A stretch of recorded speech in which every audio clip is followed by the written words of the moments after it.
What's going on, everybody? All right, I found some interesting stuff at the Goodwill. Apparently, they're purchasing things from Amazon returns now. So, got a couple different things, but I have been doing pretty good. I didn't buy anything for this first thing I bought in over a week. So, what is it?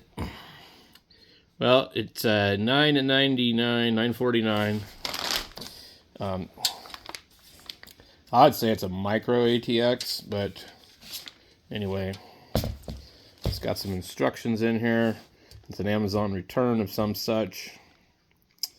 Could put a little card here. One of these things I could think of you could probably do with this, it might be kind of cool, is you take like one of these really small Dell computers like this one, maybe one of these, and I think you probably could fit that in there. This is a, what is this damn thing?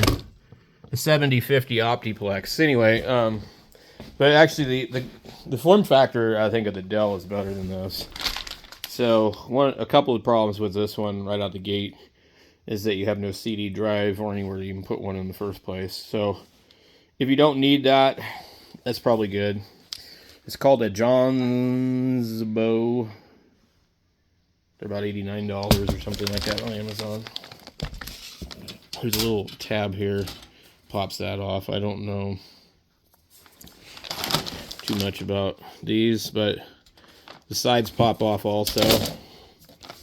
And they're all metal. They're pretty nice. One of the things about it is it's completely perforated, which actually makes it pretty good for just keeping it cool. You have to use these kind of little rails right here to mount your fans. So you put a fan here and a fan here. So what else we got? Also, like, you either mount a hard drive that way also. It's frequently returned because, it's not something that's going to be simple and easy to make it work. You don't have a lot of room here. So a lot of things aren't going to work. But there's the front of it. Pop the front off so you can put, so they want you to mount it flat up against the thing here.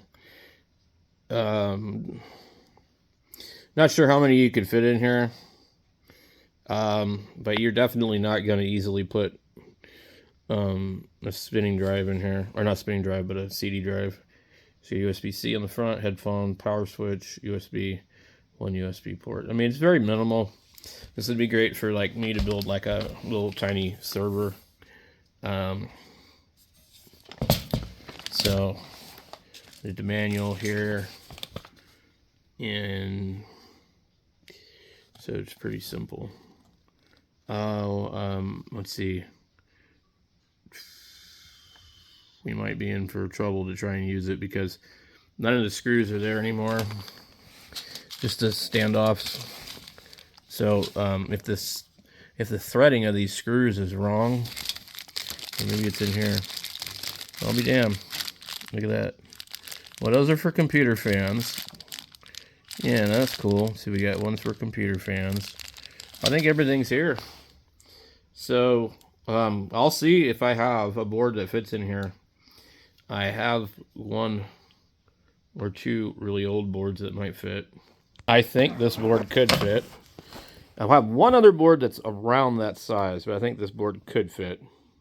Wow, how cool is that? Oh my god. So this little tiny board, this old AMD, I don't even know what this one is. It's also one, it's like a Acer. It's a DA061/087L EUP, but it doesn't say the brand on it, but it's like a Acer, I think. It was out of some E-Machines thing. I think E-Machines, they repurposed old stuff. I think that's what all the E-Machines were. They were old, like, repurposed E-waste. So, and this does work. It's only got 2 slots, but I might have another one here. But, like, when you think about it, I mean, it's like a really old machine. inside of a new case, and it's a super small. It like could do all sorts of stuff, way more capability than some, you know, Raspberry Pi or something. But I mean, just the cost of putting it together is like free for me. They already have the board. So I have another board that I want to check to see if it'll fit, because it's just slightly newer with DDR3 and not DDR2, and it has more slots. But this could work.